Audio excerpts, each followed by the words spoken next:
सुप्रभात। लक्ष्मी चरित्र, यह हमारी आज की आध्यात्मिक चर्चा का विषय। लक्ष्मी चरित्र। एक बार देवताओं ने अमृत प्राप्ति के लिए समुद्र मंथन करने का विचार किया। तो समुद्र मंथन के लिए देवगण अकेले तो सक्षम नहीं थे, अतः उन्होंने दैत्यों को भी इस कार्य को करने के लिए आमंत्रित कर अपने साथ ले लिया। फलतः देवता और दैत्य दोनों ने मिलकर समुद्र का मंथन किया। समुद्र को मंथन करने के लिए मंदराचल पर्वत को मथानी तथा वासुकी नाग को रस्सी बनाया गया। सर्प के फण की ओर दैत्य रहे और पूंछ वाले भाग की ओर देवता। जब मंदराचल पर्वत समुद्र में नीचे की ओर धंसने लगा, उस समय भगवान विष्णु ने कच्छप अवतार लेकर उस पर्वत को अपनी पीठ पर रख लिया। फलस्वरूप अपने स्थान पर वह स्थिर रहा, तो उसका नीचे की ओर धंसना रुक गया। अब दीर्घ काल तक समुद्र मंथन करते रहने के बाद उसमें से सर्वप्रथम हलाहल नामक विष प्रकट हुआ। उस विष को तीव्र ज्वाला से जब तीनों लोग हाहाकार करने लगे, उस समय शिव जी ने उस तीव्र को अपने कंठ में धारण कर लिया। इसके फलस्वरूप उनका कंठ नीला पड़ गया और वे नीलकंठ कहलाए। तो हलाहल विष के बाद समुद्र में से अनेक प्रकार के और भी रत्न प्रकट हुए। अमृत का प्राकट्य सबसे अंत में हुआ। विष से आरंभ करके अमृत पर्यंत कुल 14 रत्न समुद्र में से निकाले थे।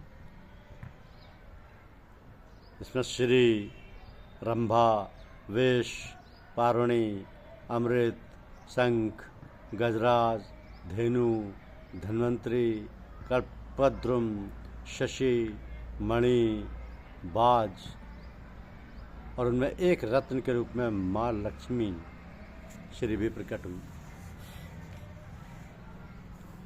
तो विभिन्न रत्नों को देवता तथा दैत्यों ने परस्पर बांट लिया। लक्ष्मी जी को श्री विष्णु ने अपनी अर्धांगिनी के रूप में स्वीकार किया। तभी से विष्णु लक्ष्मी जी विष्णु प्रिया, विष्णु पत्नी या विष्णु वल्लभा कही जाती है। तो समुद्र से उत्पन्न होने के कारण लक्ष्मी जी का नाम सिंधु कन्या या सागर सुता भी है। श्री लक्ष्मी जी का शरीर गौर वर्ण है। इनके 4 भुजाएं हैं। ये किरीट, मुकुट तथा दिव्य वस्त्रांगलकारों को धारण करती। इन्हें धन, धान्य, ऐश्वर्य, समृद्धि की अधिष्ठात्री देवी माना जाता है। लक्ष्मी जी का वाहन उलूक पक्षी है। यह स्वभाव से परम चंचल है। तो कमला थिर न रहीम कही, यही जानत सब कोय, पुरुष पुरातन की वधु क्यों न चंचला हो। ये कभी भी एक स्थान पर स्थिर होकर नहीं रहती हैं, परंतु विष्णु पत्नी होने के कारण जहाँ भगवान श्री विष्णु की आराधना के साथ ही श्री लक्ष्मी जी की भी नियमित आराधना होती है, वहाँ ये स्थिर रूप से निवास करती हैं। एक प्रसंग है कि एक धनीमानी सम्मानित नगर सेठ के यहाँ पीढ़ियों से लक्ष्मी का वास था। एक समय लक्ष्मी वहाँ लंबे समय तक रहने के कारण उकता गई। बस फिर क्या था, स्वप्न में लक्ष्मी जी ने सेठ से कहा कि सेठ, मैं यहाँ उकता गई हूँ, मैं अब जाना चाहती हूँ, पर लंबे समय तक तुमने मेरी सेवा किया था, कोई वरदान मांगो। सेठ चतुर था, उसने कहा माँ मुझे 1 दिन की मोहलत दो, अपने परिवार से पूछकर वरदान मांगूंगा। लक्ष्मी ने कहा तथास्तु। सेठ ने दूसरे दिन अपने समस्त कुटुंब को एकत्र किया, लक्ष्मी जी का वचन सुना दिया। सभी किम कर्तव्य विमूढ़। खैर, सेठ जी के बड़े पुत्र ने कहा मेरे लिए एक मिल और मांग लेना। पुत्र वधु ने एक नया बंगला चाहा, दूसरा पुत्र ने एक विदेशी कार की मांग की, तो किसी ने कुछ, सभी ने अपने अपनी इच्छित वस्तु की मांग की। अंत में मात्र सबसे छोटे पुत्र की बहू से पूछना रह गया। तो सेठ ने सोचा ये भी बच्ची है, महीने भर पूर्व ही तो इस घर में आई है, से क्या पूछें, सब कुछ तो मांग चुके हैं। फिर सोचा ऐसे भी क्यों नाराज़ करें, पूछ बैठे। बहू बोले पिताजी मैं क्या मांगूँ, आप माता पिता तीर्थ रूप हैं, पति परमेश्वर रूप है ही, घर में सब कुछ है। हाँ एक बात अवश्य है, माँ लक्ष्मी से मांगना कि जो सुख शांति इस घर में है वही सदैव बनी रहे।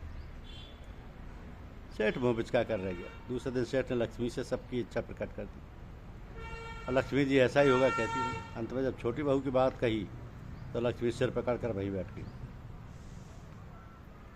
सेठ में इस बहू द्वारा छली गई, कारण कि जहाँ सुख शांति हो वहाँ से लक्ष्मी नहीं जा सकती, जहाँ कलह है वहाँ लक्ष्मी रह नहीं सकती। बस लक्ष्मी जी सेठ की होकर रह गई। तो गोस्वामी तुलसीदास जी ने रामायण के एक प्रसंग में कहा है कि जहाँ सुमति तहाँ संपत्ति नाना, जहाँ कुमति तहाँ विपत्ति निदान। श्री महालक्ष्मी जी का आसन कमल, इसलिए उन्हें कमला या कमलासना भी कहा जाता है। यथार्थ में तो ये पर ब्रह्म प्रभु की आदि शक्ति है। उस आदि शक्ति ने ही समुद्र के गर्भ से लक्ष्मी रूप में अवतरित होकर श्री विष्णु को वामांग में स्थान दिया है। ये अपने पति भगवान विष्णु की निरंतर सेवा करती रहती है। ये अपने पति भगवान विष्णु की निरंतर सेवा करती रहती है। यही कारण है कि जो लोग विष्णु के भक्त हैं उन्हें अनायास ही भगवती लक्ष्मी की कृपा भी प्राप्त होती है। कार्तिक कृष्ण अमावस्या को दीपावली की रात में भगवती महालक्ष्मी का पूजन विशेष रूप से किया जाता है। कहा जाता है कि स्थिति को भगवती लक्ष्मी विशेष विश्व भ्रमण को निकलती हैं तथा जिस स्थान पर अपनी उपासना आराधना होते हुए देखती हैं वहीं अपना निवास बना लेती हैं।